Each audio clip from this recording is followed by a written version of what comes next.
মামারা কখনোই আমাদের বাড়িতে দাওয়াত পেতেন না, আব্বা নিজে থেকেই তাদেরকে আসতে নিষেধ করে দিতেন। কখনো সখনো নিজ থেকে যদি তারা আমাদের বাড়িতে আসতো তাহলে বাবা বাড়ির বাজার সদাই সব বন্ধ করে দিতেন। আব্বা বলতেন মাসের শেষ, হাতে কোনো টাকা পয়সা নেই, ঘরে যা আছে তাই দিয়ে কাজ চালিয়ে দাও।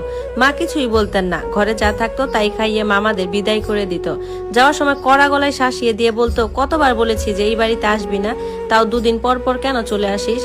মায়ের কথার জবাবে মামারা মাথা চুলকে হাসতো আর যাওয়ার সময় জড়ানো গলায় বলতো, জারিফকে দেখতে আসি, তুমি তো কখনো আমাদের বাড়িতে যাও না আপা। আমার মায়ের নানা বাড়িতে যাওয়ার অনুমতি ছিল না। বিভিন্ন উৎসব অনুষ্ঠানে দেখতাম মা শুকনো মুখে ঘুরছে, কাজে ফাঁকে ফাঁকে আঁচলে চোখের পানি মুছছে। মায়ের কষ্ট একটু আধটু বুঝলেও আমার কিছুই করার ছিল না।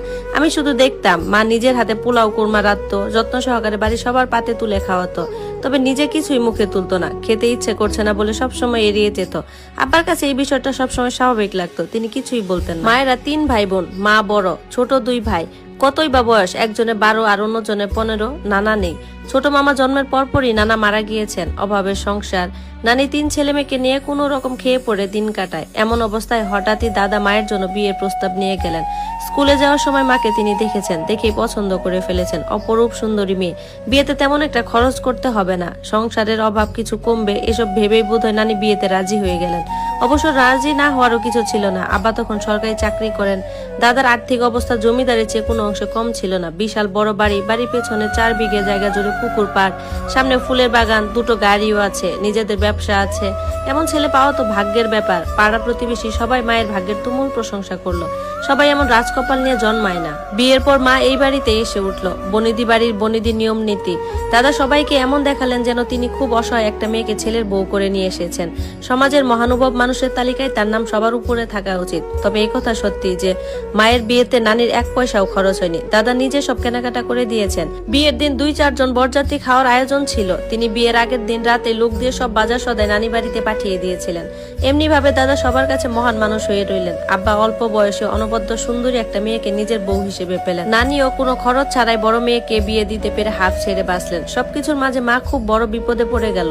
বিয়ের কয়েক মাসের মাথায় তার বাপের বাড়ি যাওয়া বন্ধ হয়ে গেল। কারণ ছিল মা যদি কখনো টাকা পয়সা চুরি করে মা আর তার ভাইদের হাতে দিয়ে আসে। হাড় হাবাতে স্বভাব নাকি কখনো বদলায় না। নানি প্রায় 2 মামাকে নিয়ে মাকে দেখতে আসতেন। বাবা একদিন মাকে ডেকে নিষেধ করে দিলেন। রোজ রোজ ফকির মিসকিনের মতো এই বাড়িতে আসার কি আছে? মেয়ের শ্বশুর বাড়ি কি রোজ রোজ আসার মতো কোনো জায়গা? দুঃখ অপমানে নানি আরে আমাদের বাড়িতে কখনোই আসেনি। তবে মামারা আসে, আমাকে দেখতে আসে। মামাদের সাথে আমার বয়সে তেমন ব্যবধান নেই। তারা আমার মাথায় করে রাখে, আদর করে, লুকিয়ে লুকিয়ে এটা ওটা কিনেও খাওয়ায়। এই তো 2 দিন আগে ছোট মামা এসেছিল। লাল রঙের নাম না জানা একটা ফল নিয়ে এসেছিল। এসে আমার হাতের ভেতর দিয়ে বলল, কেউ দেখার আগে খেয়ে ফেল, দারুণ স্বাদ, টক মিষ্টি। এর আগে বড় মামা একটা খেলনা কিনে দিয়েছিল, আবার দেখার পর ফেলে দিয়েছেন।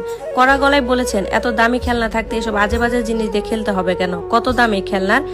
10-20 টাকার ফুটপাত থেকে কিনতে পাওয়া যায়। আবার কথা ভুল ছিল, 20 টাকা এই খেলনা কিনতে পাওয়া যায় না। বড় মামা 230 টাকা দিয়ে খেলনাটা কিনেছিলেন।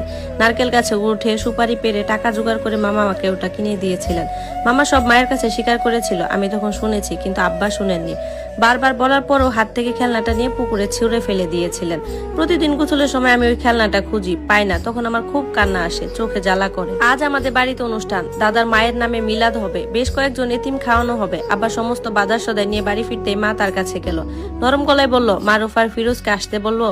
বাবা তখন বলল, কেন? ওদের কেন আসতে হবে? মা বলল, না মানে বাড়িতে মিলাদ, এতিমদের খাওয়ানো হবে, ওরাও তো এতিম, তাই না? আব্বা তখন মায়ের উপর চিৎকার করে উঠলাম, হ্যাঁ, তোমার ভাইয়েরা আমাদের বাড়িতে এতিমের খাওয়া খেতে আসবে, লোক সমাজে আমাদের মান সম্মান রাখবে না, তাই না? মানে আর কি বলবো, তোমাদের কি কোনো মান সম্মান নেই? ঘরে ঢুকতে মেজাজটা খারাপ করে দিলে। কথা বলে আব্বা বেরিয়ে গেলেন। আমি পা টিপে টিপে মায়ের কাছে গিয়ে বসলাম। মা আমাকে জড়িয়ে ধরে কাঁদতে শুরু করলো। মা তখন অস্পষ্ট গলায় কিছু বললো কিনা ঠিক মতো বুঝতেই পারলাম না। মায়ের চোখের পানি মুছে দিয়ে বললাম, মা, আব্বা মামাদের পছন্দ করে না কেন? কিছু না বাবা, এমনিতেই। তোমার মায়ের তেমন কোনো পরিচয় নেই, খুব বেশি লেখাপড়া শেখেনি, যাওয়ার মতো তো কোনো জায়গাও নেই, খুব ভীতু স্বভাবের, তার পায়ের নিচের মাটি শক্ত না, তাই তার পরিচয়ে তোমার মামারা এই বাড়িতে আসতে পারে না। মায়ের কথাগুলো কঠিন মনে হলো, সবটুকু বুঝলাম না, তবে খুব বড়সড় একটা সিদ্ধান্ত নিয়ে ফেললাম। আমি মামাদের এই বাড়িতেই দাওয়াত দেব, নিজের টাকায় বাজার করে আনবো। তাহলে আর কেউ কিছু বলতে পারবে না। দাদা আমায় খুব স্নেহ করেন, তার কাছ থেকে অনুমতি পাওয়া সহজ হয়ে যাবে। দাদা বলে দিলে আব্বা আর না করতে পারবেন না। বাড়িতে ভালো কিছু রান্না হলে মা সেসব খাবার ছুঁয়েও দেখেন না, অস্পষ্ট সুরে কাঁদে। হয়তো তার নিজের মা ভাইয়ের কথা মনে পড়ে। মামারা তো কখনো এত ভালো খাবার খেতে পায় না। নানির বয়সটাও বেড়েছে, তিনি আর আগের মতো কাজকর্ম করতে পারেন না। আবার কখনো তাদের টাকা পয়সা দিয়ে কোনোদিন সাহায্যও করে না। ঈদে এলে 2-1টা কাপড় চোপড় কিনে দেয়, এতটুকুই। মামাদের যদি দাওয়াত দেয় নিশ্চয়ই মা অনেক খুশি হবে, তখন আমরা সবাই একসাথে বসে খাবো। মায়ের মুখে শুনেছিলাম ভালো কাজের নিয়ত করলে আল্লাহ নিশ্চয়ই একটা ব্যবস্থা করে দেন। কথাটা সত্যি, আল্লাহ আমাকেও একটা ব্যবস্থা করে দিলেন। ঈদ উপলক্ষে আমাদের মহল্লায় বাচ্চাদের নিয়ে একটা প্রতিযোগিতা হবে। প্রথম পুরস্কার 3000 টাকা। এই টাকা পেতে গেলে অনেকগুলো ধাপে জিততে হবে। এক বুক আশা আর মন ভরা নিয়ে প্রতিযোগিতায় নাম দিলাম। সবাই ভীষণ উৎসুক।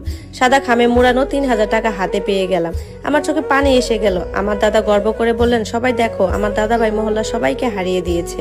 দাদা হাসছেন। বাড়ি ফিরেও আমায় নিয়ে অনেক কথা হলো। দাদা আমাকে তার কাছে ডেকে বললেন, দাদু ভাই, এই টাকা দিয়ে তুমি কি করতে চাও? আমি বললাম, বাজার করব, গোস্ত কিনবো, মাছ কিনবো। তাই এসব কে খাবে? আমি দাদুকে উত্তর দিলাম, আমার মামারা খাবে। দাদু, আমি মামাদের দাওয়াত দিতে চাই। আবার কিছু বলতে যাচ্ছিলেন, দাদা তাকে থামিয়ে দিলে যথাসম্ভব স্বাভাবিক গলায় বললেন, ঠিক আছে, তোমার মামাদের আসতে বলো, তাদের নিয়েই না হয় বাজারে যাব। পরের দিন সকাল হতেই মামারা এলো। নানিও তাদের সাথে এসেছেন। দাদা নিজে নানিকে আসতে বলেছেন। ঘরে ঢুকে বড় মামা আমায় কুলে নিয়ে ঘোরাতে শুরু করলো। ঝলমলে গলায় বললেন, প্রতিযোগিতার কথা আগে বলবি তো? বললে তো আমরাও দেখতে আসতাম। তুই কিভাবে সবাইকে পেছনে ফেলে একদম ফার্স্ট হয়ে গেলি? মা তখন হাসলো, হাসি হাসি মুখ করে বলল, যদি হেরে যায় তাই আগে থেকেই বলেনি। মায়ের হাসি খুব সুন্দর। শেষবার মাকে কবে এত সুন্দর করে হাসতে দেখেছি মনে করতে পারি না। দাদার সাথে গিয়ে বাজার করে নিয়ে এসেছি। আব্বা তো সেদিন বাড়িতে নেই, কি একটা কাজে যেন বাহিরে গিয়েছে। আব্বা থাকলে খুব ভালো হতো, সবাই মিলে একসাথে বসে খেতাম। দীর্ঘশ্বাস পেলে মামাদের সাথে খেলতে শুরু করলাম। আব্বা সেদিন বাড়িতে নেই, পুকুরে ঝাপাঝাপি করলে আজ আর কেউ রাগ করবে না। রান্না শেষ হতে দুপুর গড়িয়ে প্রায় বিকেল। মা অনেক যত্ন নিয়ে সমস্ত রান্না শেষ করেছে। দুপুরে খাবার সময় পেরিয়ে যাচ্ছে। দেরি না করে খেতে বসলাম সবাই। মা খাবার বেড়ে দিচ্ছিল। কোমল গলায় বলল, যার যা লাগবে বলবি, মুখ বুজে থাকবি না কিন্তু। আমি বললাম, মা তুমি আমাদের সাথে বসো না। জীবনে প্রথমবারের মতো মা সবার সাথে খেতে বসলো। নিজের পাতের গোস্তের টুকরা তুলে নিয়ে বলল, গোস্ত অনেক ভালো সিদ্ধ হয়েছে। মায়ের চোখে তখন পানি।